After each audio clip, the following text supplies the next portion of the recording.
previous media demo. Papa Hotel Lima Echo November radio check. Hi, and welcome to episode 4 of SIDETWO. As promised, this week we're going to look at coloured vinyl releases from 3 different bands, all from the mid-70s into the early 80s.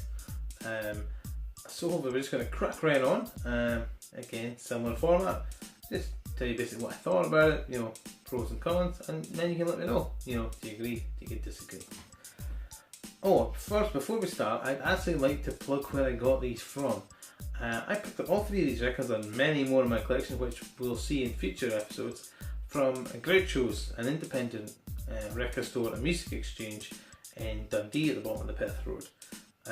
If you ever have the chance to go there, I highly recommend it. The staff are very knowledgeable, they're very friendly, and it's the place you can get practically almost any second-hand vinyl that you're after, any classic vinyl, any rare vinyl, and it's the ability to dive right in to a box and flick through vinyl of a variety of ages with that smell it just has and that weight, and to have it in your hand, it's a great experience, and one that's, sadly, although it's coming back, it's not nearly as prevalent as I think it should be.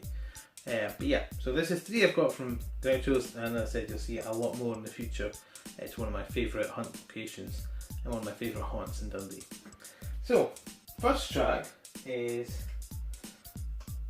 this particular orange number from Stars. It was released in 1977 on Capitol Records. And the first track being Sing It Shout It, which is actually on the other side. You can see how ready I am. I'm glancing down at my notes because I'm useless at this. But yeah, Sing It Shout It it's a properly, truly catchy, How tired am I? Hang on. Let me recharge, hang on. Let's answer another question. There'll never be a bloopers reel ever produced by this YouTube series because I'll probably leave them all in. Now, apart from episode 2, which was fun. Yeah. Sing It Shout It is your classic rock love song, with a very catchy tune. The vocals and the guitars they go very well together in harmony. It has a very catchy chorus and clear verses, which is something that might sound minor, but in a lot of songs, it's almost difficult to keep up with the verses sometimes, particularly in a higher paced song. But this was it was a pleasure to listen to. In fact, I listened to it 3-4 times before I turned over. It was a cracking effort by them. The second track, Subway Terror, was more of a hard metal infused track, which goes back more to their roots. It had a solid bass line that came through, and quite catchy as well. I keep using catchy, I need a thesaurus, I really do. And it carries that rhythm throughout the track. I wouldn't say it's particularly as special as Sing It Shout It, but I think it's a very solid effort and definitely supports a stellar effort on Sing It Shout It. Our second track, or our second EP, is from The Quick, released on Epic Records in 1981. The first track is, I've got it right this time, yay, The Rhythm of the Jungle. It's The Rhythm of the Jungle. This track is really one that is a toe tapper, a proper toe tapper. It's got a lot of pace to it. The vocals and the bass and the percussion all come together, and I guess they were trying to recreate this jungle vibe. I guess is what they were trying at, and I think they really kind of hit it. And it comes off. You end up with this sound that's almost reminiscent of an early Michael Jackson or of Wham. It sounds quite like that. The vocals and when everything comes together. The only drawback is it peters off towards the end of the second half. And I personally don't like a song that fades to nothing. I prefer, if you're going to make an effort to make a great song, make the effort to stick a landing. Find a way of bringing everything to an end, a point. I hate, it's almost laziness in my opinion, just to keep singing and it just fades out. So it's a bit of a drawback. But otherwise, it's one of those tracks I will go back to repeatedly. Because I remember the beat and I remember the song, and You know, it's a great track. The other one is on the B side is To Prove Me Wrong. This one was, have I got this out? Yeah, the label's just a bit squint. This one kind of disappointed me a little bit.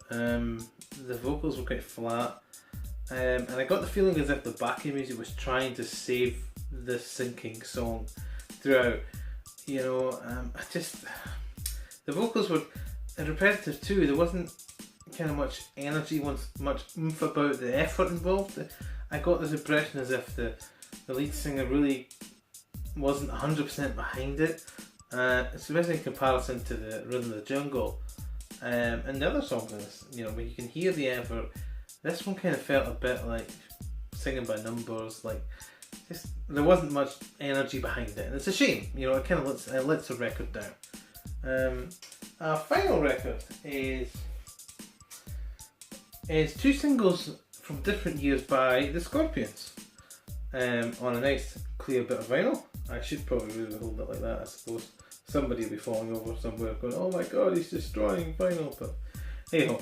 And one side is Can't Live Without You from 1982. I haven't got the name of the album. I'm purely researched, purely funded, purely researched. Will you start a Kickstarter fund? Help me out here. No, you'll find all the details on Google. I said that at the start too. You want more information, Google. So, Can't Live Without You is another really great track. It's glam rock at its best, you know.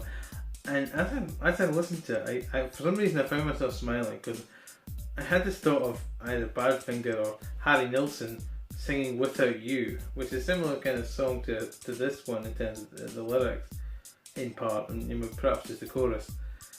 And just imagine him singing it to a proper rock backing track. But no, the core of the song itself overall is really good effort.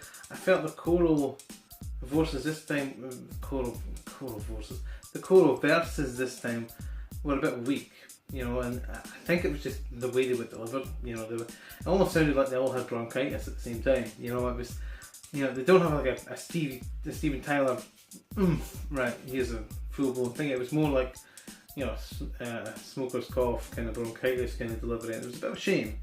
But overall, yeah, that doesn't matter in this case because the rest of the song pulls it up by the bootstraps, you know, and it's, you know, drives it right along. The other track is actually from a different album they did entirely from 1979, and it's called Always Somewhere.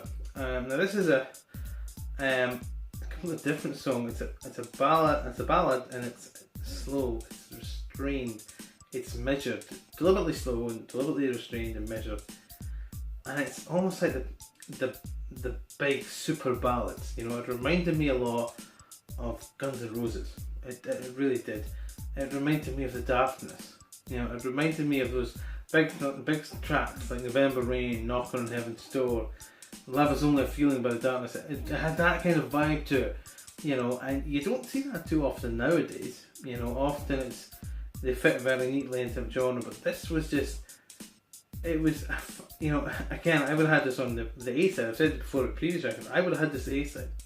I couldn't find fault with it. I just thought this is classic. This is in the late 70s, early 80s period of where these rock bands could turn their hand to a love ballad that, you know, you would probably think it's not possible. You know, it would be, you know, just all about the guitars, but this was just, yes, the sound was there, the guitars were there, the drums were there, but they were almost orchestral in their nature. They were in places very measured, and I'm using the same words again, and I apologise.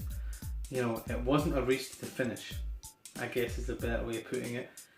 It was, we're going to take you on a journey here.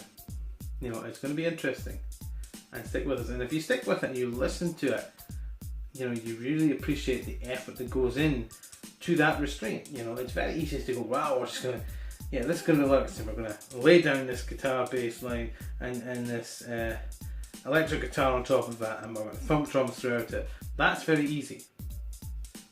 It's much harder to pull that back and say, yeah, we're going to put them, but not yet, or only to this amount. Leave people wanting a little bit more, you know. It's a bit like, I guess it's like cooking. You know, you're adding in that flavour, you're adding in that bit extra sound. You want to add to it, you don't want to overwhelm it.